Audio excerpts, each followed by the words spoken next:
Jaromir Jagr is a name that commands respect in the hockey world, one synonymous with excellence, power, and resilience. From his early days in Czechoslovakia to becoming an NHL icon, Jagr was more than just a player. He was a phenomenon. His career spanned decades, and along the way he shattered records, collected championships, and made his mark in every corner of the hockey world. But behind the highlights there was a fall, a decline that caught many by surprise. What happened to this once unstoppable force of nature?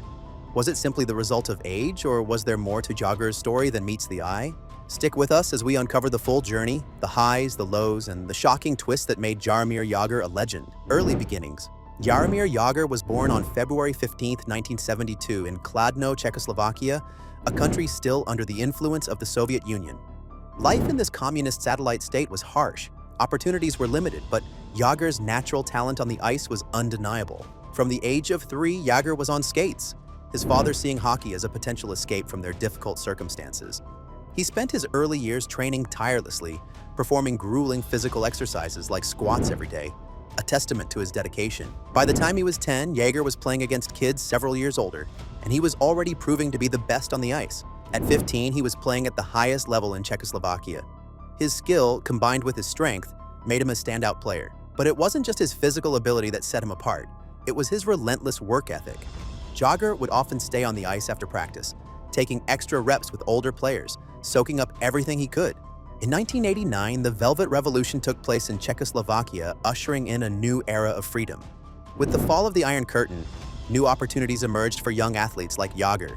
Just 2 years later, in 1990, Jagr became the first Czechoslovakian to be drafted into the NHL without defecting first, thanks to the country's newfound democracy.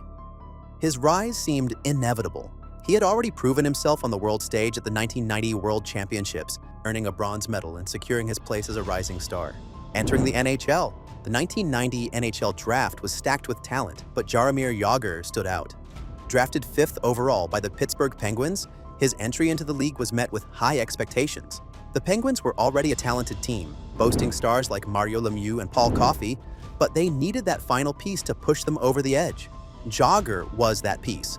His rookie season was one of immediate impact. Despite the challenges of homesickness and a massive language barrier, he dazzled in his first year, scoring 27 goals and notching 57 points.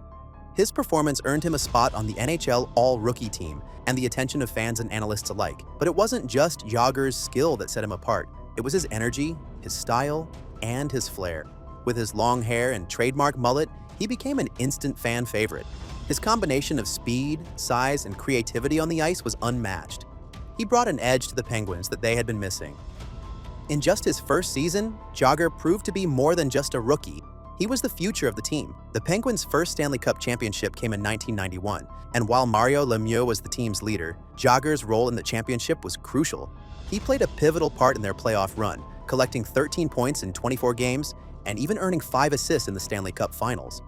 His contribution was vital, even if it was overshadowed by Lemieux's brilliance. However, this was only the beginning for Jagr, who was just getting started.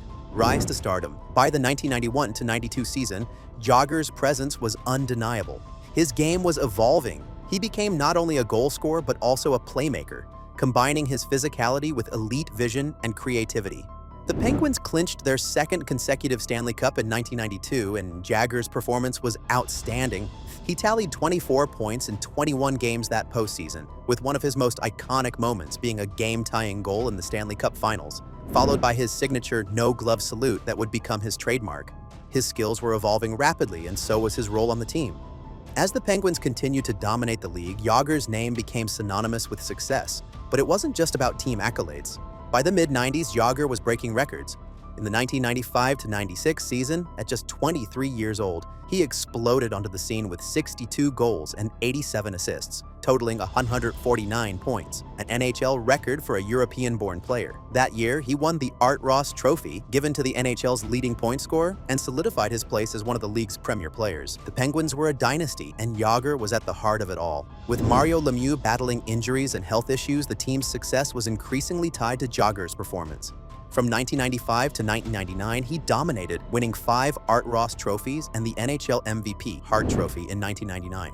He was the face of the franchise, and with every passing season, his legend grew. However, the glory days couldn't last forever. As the 2000s began, cracks started to appear. In the 2000-01 season, despite continuing to be one of the best players in the league, Jagr's relationship with Penguins management began to deteriorate. The team was facing financial difficulties, and Jagr, once the cornerstone of the Penguins, found himself at odds with the organization. Tensions escalated, and when Mario Lemieux made his surprising return to the ice, the power dynamics in Pittsburgh shifted. The once unified Penguins were now a team in flux. In the summer of 2001, after 11 seasons and 2 Stanley Cups, the Penguins traded Jagr to the Washington Capitals. The trade was shocking, especially given Jagr's status as the face of the franchise. Washington was a team on the rise, but they needed something extra to push them to the next level. They hoped Jagr could be that player, and they signed him to a massive contract extension. But things didn't go as planned. His performance with the Capitals was good, but not spectacular. He still had the ability to be a point-per-game player, but he wasn't the same force he had been in Pittsburgh. His time in Washington was also marred by personal financial issues,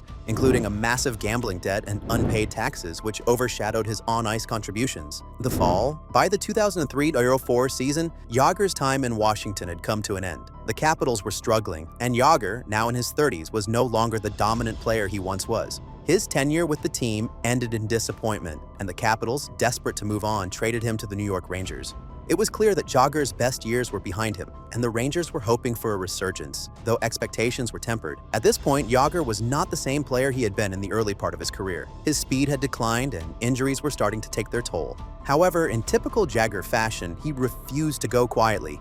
The 2004-05 NHL lockout allowed him a chance to refresh, and when the league returned in 2005, Jagr came back with a vengeance. He had a remarkable season with the Rangers, scoring 54 goals and tallying 123 points at the age of 33, earning his 3rd Lester B. Pearson Award as the NHL's most outstanding player. Even in his 30s, Jagr had proven he still had it, but as the seasons wore on, his production began to decline once again. The Rangers, despite Jagr's best efforts, were never able to reclaim their previous glory. He played for several teams in the later years of his career, including the Dallas Stars, Boston Bruins, New Jersey Devils, Florida Panthers, and Calgary Flames. But with each passing year, it became clearer. Jagr's time at the top was coming to an end. After his time in the NHL, Jagr made a shocking decision. In 2008, he signed a 2-year deal with Avangard Omsk in the KHL, the Russian Professional League. For many, this was the end of his NHL career. At 36, Jagr left the league after 17 seasons, but he wasn't done. His time in Russia was marked by a return to form. He excelled in the KHL, leading Avangard Omsk to success, and proving that even as he aged, Jagr still had the ability to dominate. The final chapter. In 2011, after several years in the KHL, Jagr made a triumphant return to the NHL, signing a 1-year deal with the Philadelphia Flyers. At 39, many had written him off, but once again, Jagr proved everyone wrong, racking up 54 points and helping lead the Flyers to the Eastern Conference semifinals. His passion for the game hadn't waned, and despite his age, he continued to play at a high level. Jagr played 6 more seasons in the NHL, bouncing from team to team but always contributing. Whether it was with Dallas, Boston, New Jersey, Florida, or Calgary, Jagr continued to provide valuable leadership and secondary scoring, proving that he was still a force in the league, even at 45. He became a symbol of resilience and determination, a player who defied the expectations of age. Jaromir Jagr may have retired from the NHL in 2017, but his legacy will live on forever. He finished his career with over 900 points, second only to Wayne Gretzky in career points. He is 3rd in goals, 4th in assists, and his 135 game-winning goals remain an untouchable record. Jagr played in the most games of any player in NHL history, and his longevity is unmatched. He redefined what it means to be an ageless wonder. Jaromir Jagr's story isn't just about the records, the points, or the accolades. It's about passion, perseverance, and a love for the game that never faded. His career, spanning over 3 decades, proved that greatness isn't just about talent. It's about heart, determination, and refusing to let go. Jagr may have fallen from his peak, but he never stopped rising. He is, and always will be, a legend. If you enjoyed this deep dive into the rise and fall of Jaromir Jagr, don't forget to hit that subscribe button and leave a comment below. What's your favorite Jagr moment? Let us know.